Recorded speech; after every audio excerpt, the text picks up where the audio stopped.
Akashvani Devikulam spice FM.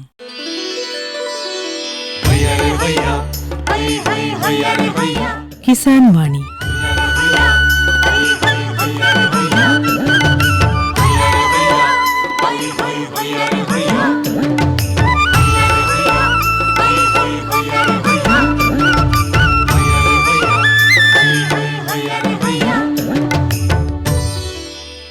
എല്ലാ ശ്രോതാക്കൾക്കും കിസാൻ വാണിയിലേക്ക് സ്വാഗതം. ഈ പരിപാടിയുടെ പ്രായോജകർ കേന്ദ്ര കൃഷി കർഷകക്ഷേമ മന്ത്രാലയം, ഭാരത സർക്കാർ.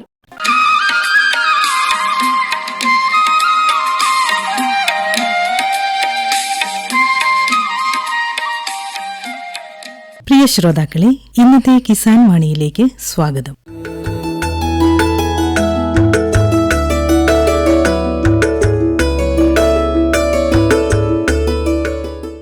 ഇടുക്കി കാഞ്ചിയാർ വെള്ളിലാങ്കണ്ടത്തെ സമ്മിശ്ര കർഷകനായ ശ്രീ പ്രസന്നകുമാർ പുഞ്ചായിൽ തൻ്റെ കാർഷിക അനുഭവങ്ങൾ പങ്കുവയ്ക്കുകയാണ് ഇന്നത്തെ കിസാൻ വാണിയിൽ.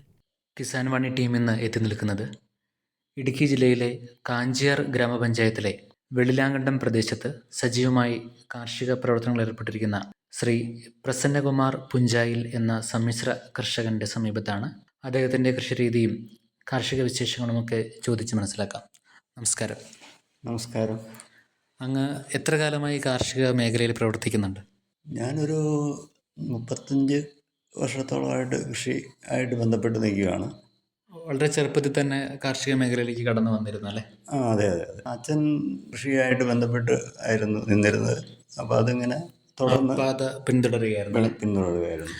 അങ്ങ് ഇവിടെ തന്നെ ജനിച്ചു വളർന്ന ആളാണ്? ജനിച്ചത് ഇവിടെയല്ല, ജനിച്ചത് കോട്ടയം ജില്ലയിലെ കടുത്തുരുത്തി പഞ്ചായത്തിലാണ്. അവിടെ വെച്ചും കൃഷി ആരംഭിച്ചിരുന്നു? അവിടെ വെച്ച് ആരംഭിച്ചിരുന്നു. അവിടെ കൂടുതലുമായിട്ടും പച്ചക്കറി കൃഷികളായിരുന്നു, പിന്നെ നെൽകൃഷി, അങ്ങനെയുള്ള ഈ രണ്ട് കൃഷികളായിരുന്നു ആദ്യ കാലഘട്ടത്തിൽ ചെയ്തിരുന്നത് അല്ലേ? അതെ. പിന്നെ തെങ്ങുണ്ടായിരുന്നു, വാഴ കൃഷി, അങ്ങനെയുള്ള കൃഷികളൊക്കെ ആയിരുന്നു അന്ന് കൂടുതലുണ്ടായിരുന്നു. ഇപ്പോൾ കാർഷിക മേഖലയുടെ തുടക്ക കാലഘട്ടത്തിൽ ഈ പറഞ്ഞ നെല്ല്, പച്ചക്കറി തുടങ്ങിയ ഭക്ഷ്യവിളകളുടെ കൃഷിയിലായിരുന്നു ശ്രദ്ധ കേന്ദ്രീകരിച്ചിരുന്നത് അല്ലേ? അതെ. അന്ന് അങ്ങനെയായിരുന്നു കൂടുതലായിട്ട് ഇവിടെ. അപ്പോൾ അവിടെ ഇത് വിപണനത്തിനും എല്ലാം നല്ല സൗകര്യം, ചന്ത, അങ്ങനെയുള്ള കാര്യങ്ങളെല്ലാം ഉണ്ടായിരുന്നു. ഇതുമായിട്ട് ബന്ധപ്പെട്ടാണ് കൂടുതൽ നിന്നിരുന്നത്. പിന്നെ ഹൈ റേഞ്ചിലേക്ക് വന്നു കഴിഞ്ഞപ്പോൾ ഏതൊക്കെ കൃഷിയിലാണ് ശ്രദ്ധ കേന്ദ്രീകരിച്ചിരുന്നത്?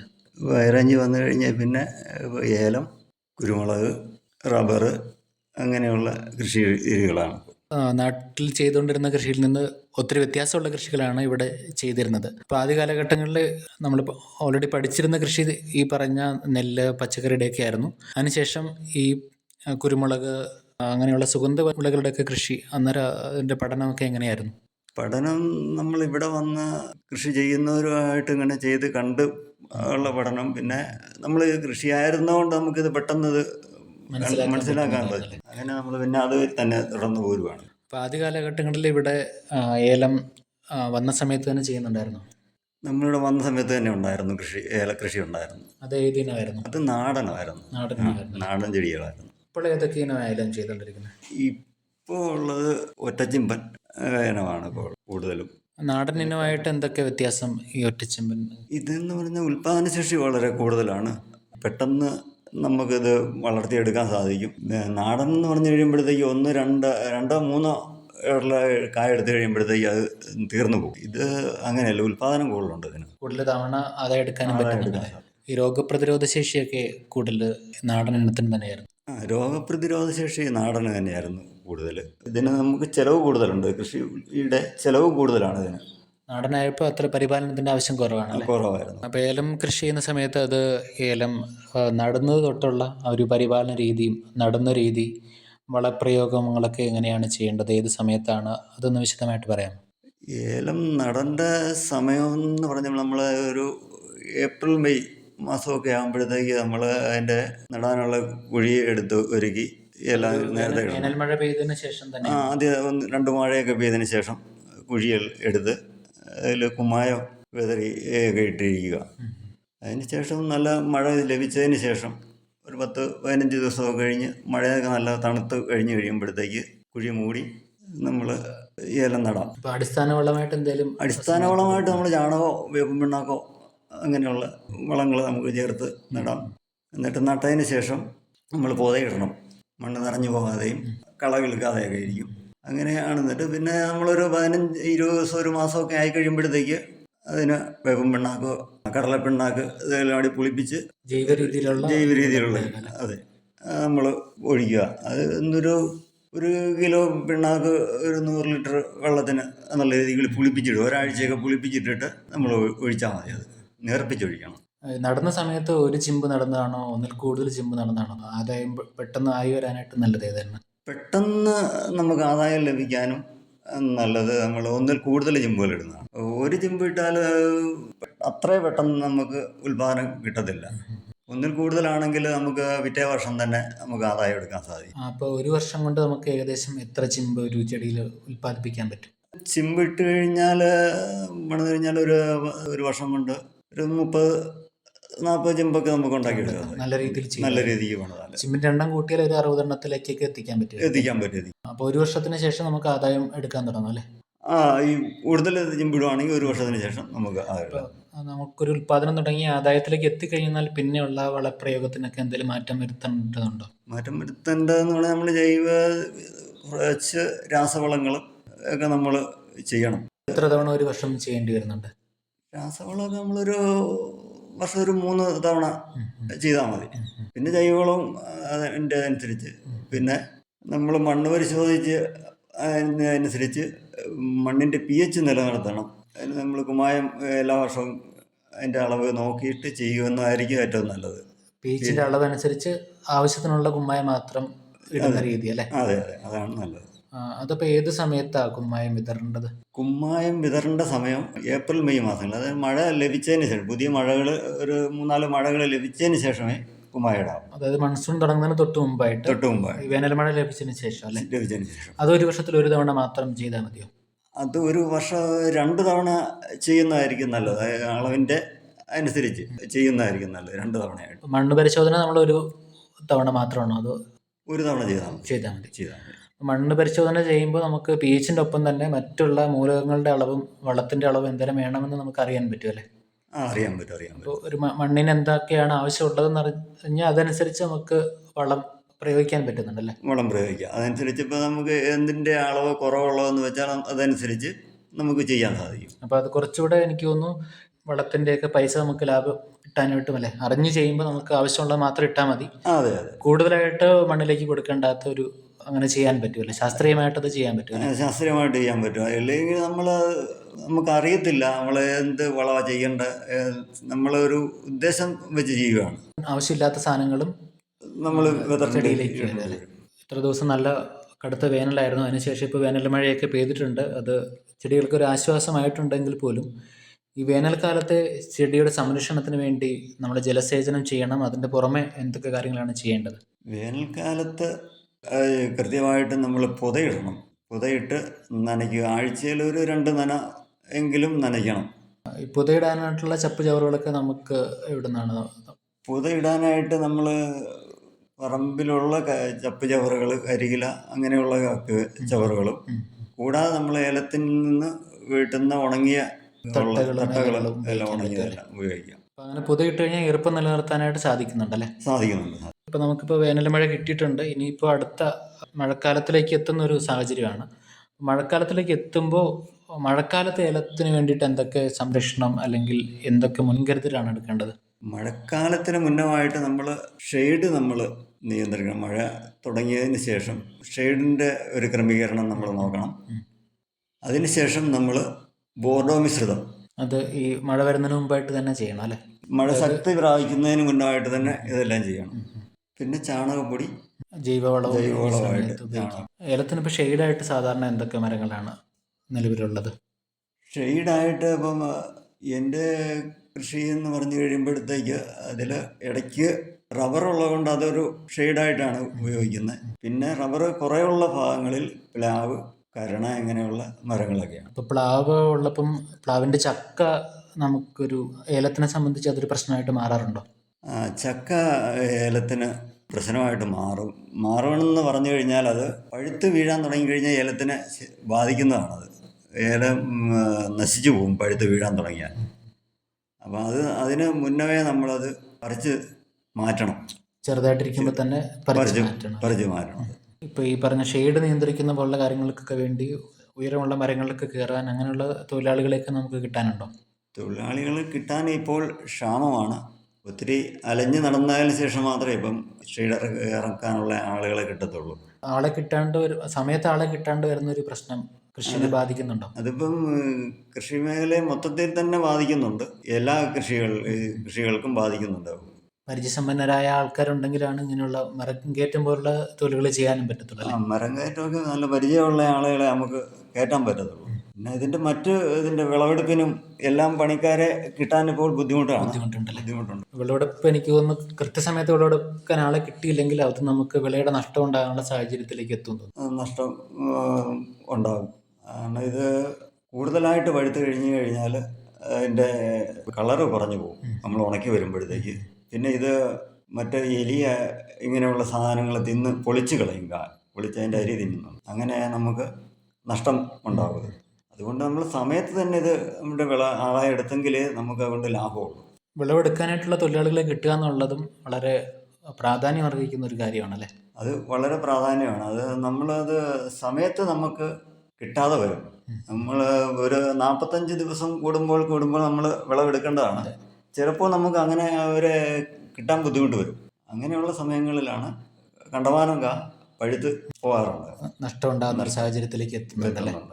പിന്നെ ഏലത്തിന് ഈ മണ്ണിടിയിൽ, കവാത്ത് അങ്ങനെയുള്ള കാര്യങ്ങളൊക്കെ ചെയ്യേണ്ടത് അത് ഏത് സമയത്താണ്? കവാത്ത് നമ്മൾ ഇപ്പോൾ ഈ മെയ് മാസത്തിൽ നമ്മൾ കവാത്ത് മഴ പെയ്തതിന് ശേഷം കവാത്ത് എടുക്കേണ്ടതാണ്. മണ്ണിടിയിൽ നമ്മൾ മഴ മാറുന്ന സമയം, അതായത് തുലാമഴയുടെ സമയത്താണ് നമ്മൾ മണ്ണ് ഇടേണ്ടത്. ആ സമയത്ത് മണ്ണ് ഇടേണ്ടതിൻ്റെ ആവശ്യകത എന്താണെന്ന്? നമ്മൾ ഉണക്കിൽ നിന്ന് ചെടിയെ സംരക്ഷിക്കുന്നതിന് വേണ്ടിയിട്ടാണ്.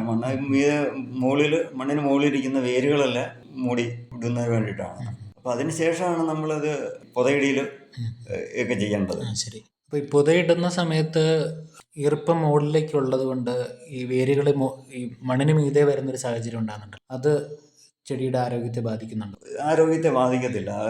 ചെടിയുടെ മുകളിൽ വേനൽ കണ്ടമാനം വെയിലുണ്ടെങ്കിൽ മാത്രമേ അത് ബാധിക്കത്തുള്ളൂ. പുതയിട്ടിരിക്കുന്നതാണെങ്കിൽ അത് ബാധിക്കത്തില്ല. സാധാരണ ഏലത്തിന് എന്തൊക്കെ കീടബാധ രോഗങ്ങളൊക്കെ എന്തൊക്കെയാണ് ഉണ്ടാവാറുള്ളത്? ഏലത്തിൻ്റെ കീടബാധകളെന്ന് പറഞ്ഞാൽ തണ്ടുതുരപ്പൻ, പിന്നെ ഫുസേറിയം, അത് ഇപ്പോൾ കുറേ നാളുകളായിട്ട് കണ്ടുവരുന്നൊരു നമ്മുടെ തോട്ടത്തിലും ഉണ്ട്, ചുരുക്കമായിട്ടുണ്ട്. അത് കുമിളി രോഗം, ഫംഗസ്, ഇങ്ങനെയുള്ള പല ഇതാണ് കൂടുതലായിട്ടും ഏലത്തെ ബാധിക്കുന്നത്. ഇതിന് കൃത്യമായ ഇടവേളകളിലുള്ള മരുന്നിൻ്റെയും വളത്തിൻ്റെയൊക്കെ പ്രയോഗം കൊണ്ട് അതിനെ തടയാൻ പറ്റുന്നുണ്ടോ? കൃത്യമായിട്ടുള്ള മരുന്നുകൾ തളിച്ചാൽ ഇതിനെ നമുക്കൊരു പരിധി വരെ ഇതെല്ലാം നിയന്ത്രിച്ച് കൊണ്ടുപോകാൻ സാധിക്കും. തണ്ടുതുരപ്പനുണ്ടെന്ന് മനസ്സിലാക്കിയതിന് ശേഷമാണോ മരുന്ന് പ്രയോഗിക്കുന്നത്, അതോ ഉണ്ടാകാതിരിക്കാൻ വേണ്ടി അഡ്വാൻസ് ആയിട്ട് തന്നെ ചെയ്യാറുണ്ടോ? അഡ്വാൻസ് ആയിട്ട് നമ്മൾ ചെയ്യാറില്ല. നമ്മൾ മിക്കവാറും ഇത് തുടക്കമാകുന്ന ഒരു സമയമുണ്ട്. നമ്മളിത് അടിച്ചൊരു ഇത്ര ദിവസം കൂടുമ്പോൾ നമ്മൾ മരുന്ന് അടിക്കുന്നുണ്ട്. ശരി. ഒരു 20 ദിവസം 25 ദിവസമൊക്കെ ആകുമ്പോൾ നമ്മൾ സാധാരണ മരുന്ന് അടിച്ചുകൊണ്ടിരിക്കുന്നത്. പിന്നെ ഈ കാലാവസ്ഥയിലുണ്ടാകുന്ന വ്യത്യാസം കൊണ്ട് ചിലപ്പോൾ നേരത്തെ ഇതിന് മുന്നേ ചിലപ്പം നമ്മൾ ഉദ്ദേശിക്കുന്ന ഇടവേളയ്ക്ക് മുമ്പ് തന്നെ പ്രശ്നം ഉണ്ടാകാൻ സാധ്യതകളുണ്ട്. അപ്പോൾ അങ്ങനെ വന്നാൽ നമ്മളത് ആ സമയത്ത് നമ്മൾ നോക്കി മരുന്ന് അന്നേരം അടിക്കും തണ്ടുതുരപ്പന്. ഇപ്പോൾ നമ്മുടെ ഈ ഏലത്തിൻ്റെ ഷെയ്ഡായിട്ട് റബ്ബർ ഉണ്ടെന്ന് പറഞ്ഞു. ഇപ്പോൾ റബ്ബറിലുണ്ടാകുന്ന കുമിളൊക്കെ പോലുള്ള പ്രശ്നങ്ങൾ ഏലത്തെ ബാധിക്കുന്നുണ്ടോ? അതൊരു പരിധിവരെ അത് ബാധിക്കും. കാലവർഷം ശക്തമാകുമ്പോഴത്തേക്ക് റബ്ബറിൻ്റെ ഇലയും കേടുവന്ന് പൊഴിഞ്ഞു പോകാറുണ്ട്. അപ്പോൾ അത് ഏലത്തെയും നല്ല രീതിക്ക് തന്നെ ബാധിക്കാറുണ്ട്. അപ്പോൾ അതിന് നമ്മൾ അന്നേരം ബോഡോ മിശ്രിതം നമ്മൾ സ്പ്രേ ചെയ്യാറുണ്ട്. അതുകൊണ്ട് അഴുകലിനെ ഒഴിവാക്കാൻ പറ്റുന്നുണ്ടോ? പ്രതിരോധിക്കാൻ പറ്റും. ഒരു പരിധിവരെ അത് ഒഴിവാക്കാൻ സാധിക്കുന്നുണ്ട്. ഈ കാലാവസ്ഥയുടെ പ്രശ്നം പറഞ്ഞപ്പോഴും മഴ കൂടിക്കഴിഞ്ഞാൽ ഈ പറയുന്ന പോലെ അഴുകൽ പോലെ പ്രശ്നങ്ങൾ ഏലത്തിനുണ്ടാകേണ്ട സാധ്യതയുണ്ടല്ലേ? മഴ കൂടിയാലും അഴുകലുണ്ടാകാം, ഷെയ്ഡ് കൂടിയാലും അഴുകലുണ്ടാകാം.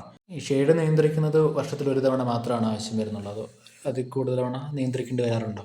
ഷെയ്ഡ് നിയന്ത്രിക്കാൻ വർഷത്തിലൊന്ന് ചെയ്താൽ മതി. അത് ഈ പറയുന്ന മൺസൂൺ മഴ വരുന്നതിന് മുമ്പായിട്ട് ചെയ്യണം അല്ലേ? അതെ, ആ സമയത്താണ് നിയന്ത്രിക്കേണ്ടത്. हर जोखिम से निकल कर फसल आए, सुरक्षित हो जाए,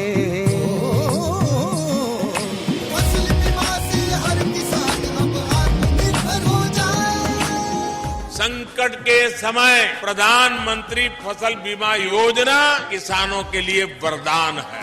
अब सूखा पड़े या बाढ़ आ जाए कोई डर नहीं। अब ओले पड़े या कीट पतंगे फसल खा जाए कोई फिक्र नहीं, क्योंकि हमने लिया है प्रधानमंत्री फसल बीमा। बुआई से फसल कटाई तक हर जोखिम का दावा, न्यूनतम प्रीमियम पर अधिकतम भुगतान का वादा। योजना से हर साल जुड़ रहे हैं 5 करोड़ से ज्यादा किसान। अब आपकी है बारी। नजदीकी कृषि कार्यालय, सहकारी समिति, बैंक शाखा, अधिकृत बीमा कंपनी या जन सेवा केंद्र में स्वेच्छा से करा सकते हैं पंजीकरण। फसल बीमा पोर्टल या फसल बीमा ऐप द्वारा भी कराया जा सकता है पंजीकरण। प्रधानमंत्री फसल बीमा योजना, आपकी फसलों का संपूर्ण सुरक्षा कवच। कृषि एवं किसान कल्याण मंत्रालय, भारत सरकार। മറ്റെന്തൊക്കെ കൃഷികളാണ് ചെയ്തുകൊണ്ടിരിക്കുന്നത്? കുരുമുളക് കൂടിയാണ്. അത് ഏലത്തിൻ്റെ ഇടവിളയായിട്ടാണ് ചെയ്യുന്നത്. ഏലത്തിൻ്റെ ഇടവിളയായിട്ടാണ്. ഏലത്തിൻ്റെ ഇടയ്ക്കുള്ള മരത്തിൽ കൂടിയാണ് കൊടികൾ കൂടുതലായിട്ടുള്ളത്. അത് കുരുമുളക് ഇപ്പോൾ ഏതിനം കുരുമുളകാണ്? അത് കരിമുണ്ട, പന്നീർവണ്ണ, നീലമുണ്ടി, അങ്ങനെയുള്ള ഇനങ്ങൾ. കാർഷിക മേഖലയിലേക്ക് തുടങ്ങുന്നു, അല്ലെങ്കിൽ ഇവിടെ കൃഷി തുടങ്ങുന്ന ഒരു സമയം തൊട്ട് തന്നെ എല്ലാ തരം കുരുമുളകും ചെയ്യുന്നുണ്ടായിരുന്നോ? ഉണ്ടായിരുന്നു. ഇവിടെ നമ്മൾ കൃഷി തുടങ്ങുന്ന സമയം മുതലേ കുരുമുളക് കൃഷി ഉണ്ടായിരുന്നു. കുരുമുളക് കൃഷി ചെയ്യുമ്പോൾ അത് നടുന്ന രീതിയും അതിൻ്റെ പരിപാലനമൊക്കെ എങ്ങനെയാണെന്ന് വിശദമാക്കാം.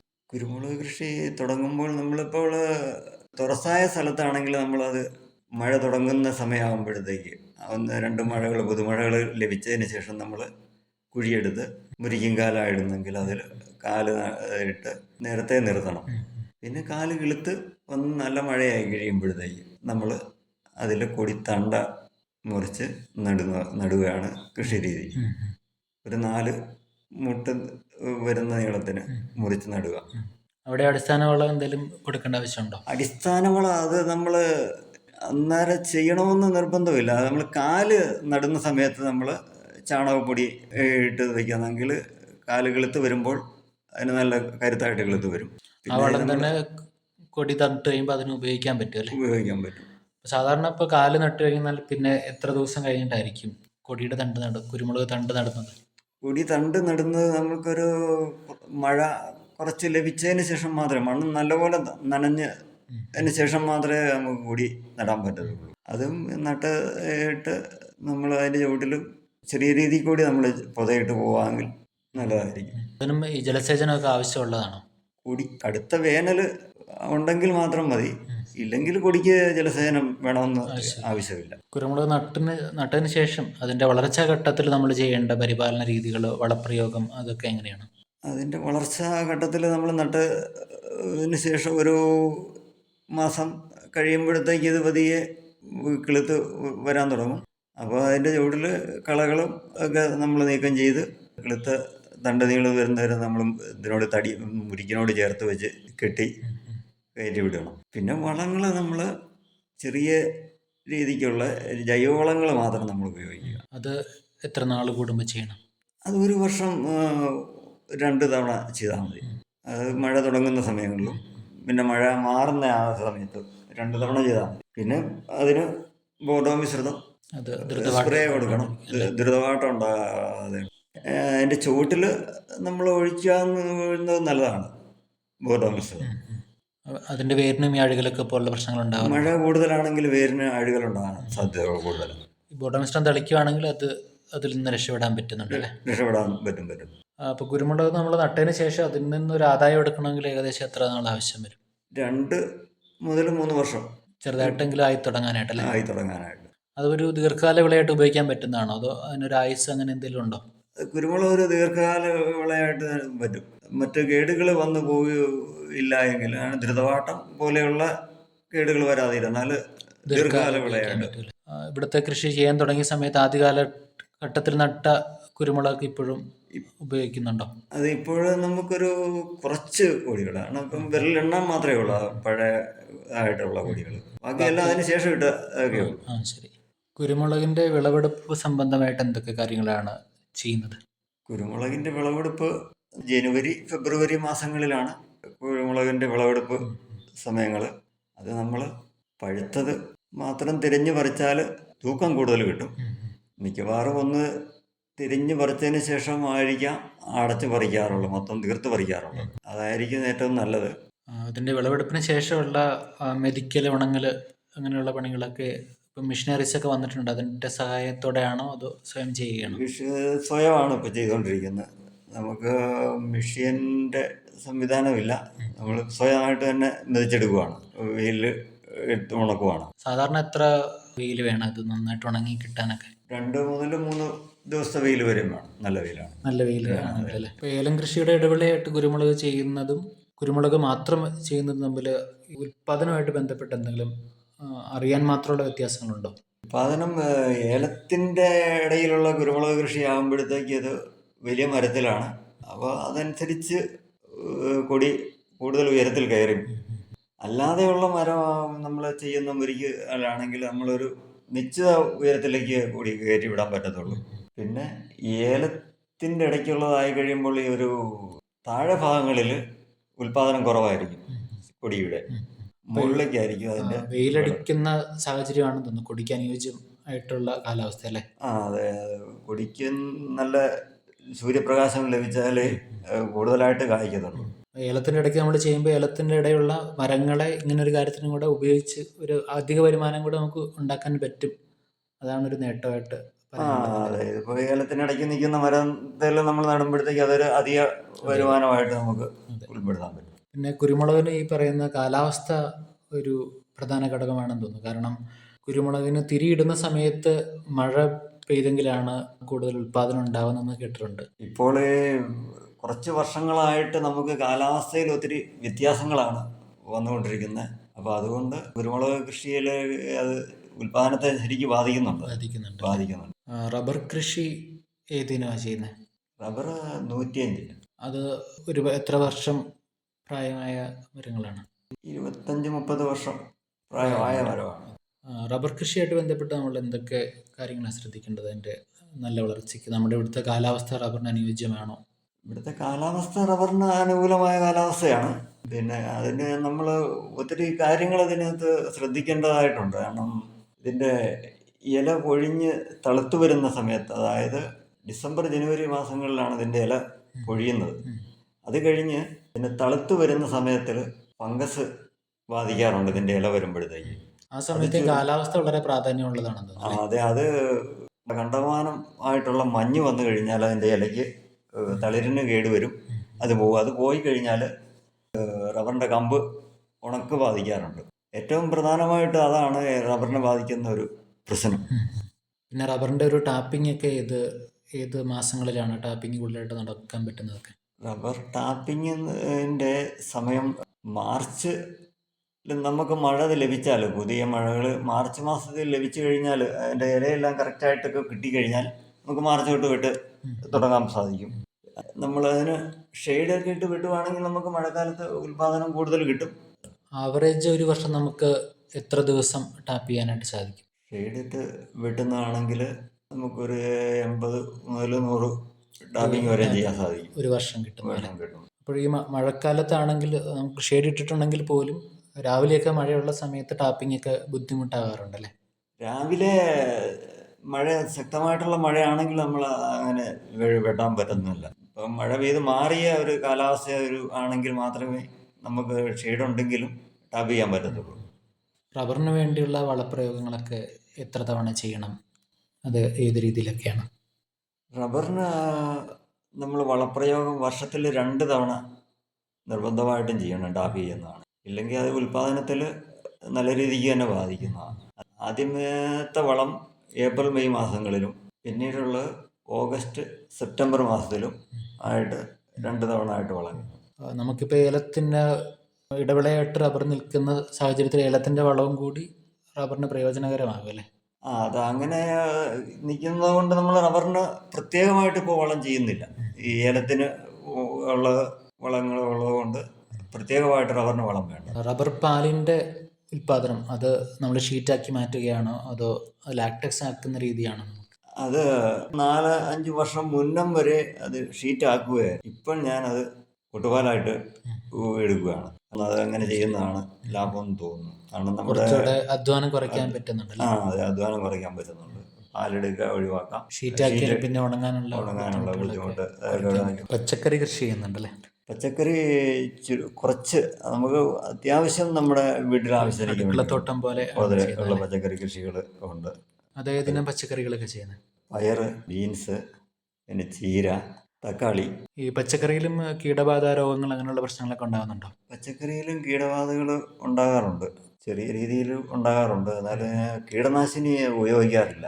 ജൈവ രീതിയിൽ കൂടിയുള്ള പച്ചക്കറി കൃഷികൾ. കീടനാശിനി ഉപയോഗിക്കാണ്ട് തന്നെ നമുക്ക് ആവശ്യമുള്ള രീതിയിലുള്ള ഉൽപ്പാദനം ചെയ്യാൻ പറ്റും അല്ലേ? പറ്റും. പച്ചക്കറി കൃഷി ചെയ്യുന്ന സമയത്ത് നമ്മളൊരു അടുക്കളത്തോട്ടം നിർമ്മിക്കാനാണെങ്കിലും അതിന് കൃഷി ചെയ്യേണ്ട ഇതിൽ സമയമുണ്ടോ, അതോ ഏത് സമയത്ത് വേണമെങ്കിലും നമുക്ക് ചെയ്യാൻ പറ്റുന്നതാണോ?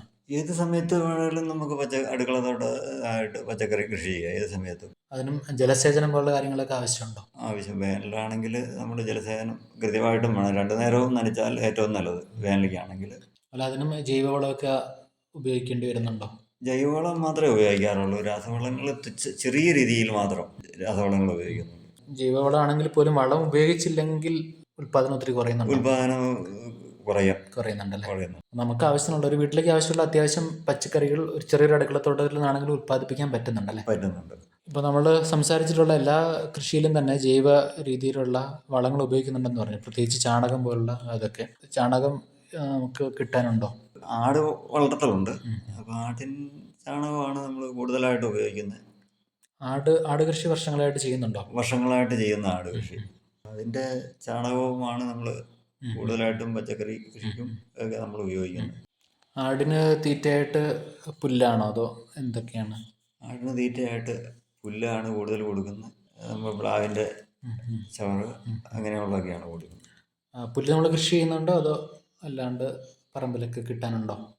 പറമ്പിൽ കിട്ടാനുണ്ട്, കുറച്ച് പുല്ല് കൃഷിയുണ്ട് അത് ചെയ്യുന്നത്. ആടിൻ്റെ ചാണകം നമുക്ക് കാർഷിക മേഖലയിൽ ഉപയോഗിക്കാനായിട്ടും പറ്റുന്നുണ്ടല്ലേ? പറ്റുന്നുണ്ട്. നമ്മുടെ ആവശ്യത്തിനുള്ളത് കിട്ടുന്നുണ്ടല്ലേ? ആട് കൃഷി ചെയ്യുമ്പോൾ നമുക്ക് വീട്ടിലേക്ക് ആവശ്യത്തിനുള്ള പാലും കിട്ടുന്നുണ്ടല്ലേ? വീട്ടിലെ ആവശ്യത്തിനുള്ള പാലുകൾ ലഭിക്കുന്നുണ്ട്. ഇപ്പോൾ ദീർഘകാലത്തെ കാർഷിക മേഖലയിലുള്ള അനുഭവ സമ്പത്ത് വെച്ച് കാർഷിക മേഖല സന്തോഷകരമായ ഒരു ജീവിതം മുന്നോട്ട് കൊണ്ടുപോകാൻ ഉതകുന്നതാണോ? നമ്മളതിൻ്റേതായ രീതിയിൽ കൃഷി ചെയ്ത് കഴിഞ്ഞാൽ നമുക്ക് നല്ല രീതിയിൽ കൂടി വരുമാനം ലഭിക്കുന്ന ഒരു ഇതാണ് കൃഷി. കാലാവസ്ഥ കൂടി കുറച്ചുകൂടെ അനുകൂലമാണെങ്കിൽ കൂടുതൽ ലാഭം ഉണ്ടാക്കാനായിട്ടും പറ്റുമെന്ന് തോന്നുന്നല്ലേ? കാലാവസ്ഥ അനുകൂലമാണെങ്കിൽ നമുക്ക് കൂടുതലായിട്ട് നമ്മൾ ഉദ്ദേശിക്കുന്നതിൽ കൂടുതൽ ലാഭങ്ങൾ നമുക്ക് പ്രതീക്ഷിക്കാം. അപ്രതീക്ഷിതമായിട്ട് വരുന്ന കാലാവസ്ഥയുടെ പ്രശ്നങ്ങൾ കൃഷിനെ സാരമായി ബാധിക്കുന്നുണ്ടല്ലേ? ബാധിക്കുന്നുണ്ട്. കാരണം കാറ്റ്, കൂടുതലായിട്ടുള്ള മഴ, ഇതൊക്കെ വരുമ്പോൾ നമ്മുടെ കൃഷിയെ കൂടുതലായിട്ട് ബാധിക്കാറുണ്ട്. പിന്നെ അടുത്ത വേനൽ, ഇതെല്ലാം നമ്മൾ കൃഷിയെ ബാധിക്കാറുണ്ട്. അങ്ങനെ വന്നാൽ നമുക്ക് അത് നഷ്ടം. അതിനെ അതിജീവിക്കാനായിട്ടുള്ള കുറച്ച് പ്രതിസന്ധികളുണ്ടല്ലേ? ഉണ്ടാകും. എല്ലാം കൃത്യത്തിനാണ്. ആവശ്യത്തിനുള്ള മഴയും ആവശ്യത്തിനുള്ള കാറ്റും ആവശ്യത്തിനുള്ള വെയിലുമാണെങ്കിൽ ഏറ്റവും നല്ലൊരു ജീവിത മാർഗമായിട്ടും കൃഷിനെ ഉപയോഗിക്കാൻ പറ്റും അല്ലേ? കൃഷിയെ ഉപയോഗിക്കാം നമുക്ക്. ഇത്രയും നേരം ഏറെ വിലപ്പെട്ട കാർഷിക അനുഭവങ്ങളും കൃഷിരീതികളുമൊക്കെ പങ്കുവെച്ച ശ്രീ പ്രസന്നകുമാർ പുഞ്ചായലിന് കിസാൻ വാണി ശ്രോതാക്കളുടെ പേരിലുള്ള നന്ദി അറിയിക്കുന്നു. ഇടുക്കി കാഞ്ചിയാർ വെള്ളിലാങ്കണ്ടത്തെ സമ്മിശ്ര കർഷകനായ ശ്രീ പ്രസന്നകുമാർ പുഞ്ചായിലുമായി ഇതുവരെ സംസാരിച്ചത് അർജുൻ ദാസ്.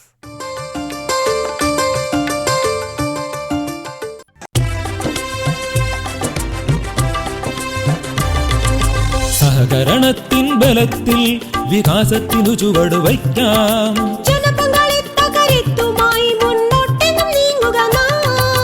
ജനകോടിയിൽ ഈ വിപ്ലവം ഉണർത്തിയല്ലോ വിശ്വാസം. നാം ഒത്തുചേർന്ന വികാസത്തിനെ പതാക പറത്തിടാം. സഹകരണം നമ്മുടെ വികാസത്തിൻ പ്രതീകം.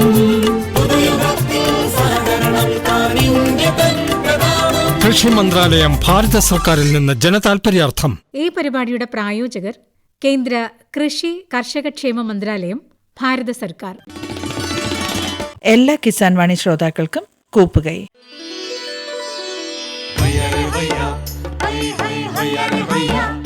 കിസാൻ വാണി സമാപിക്കുന്നു.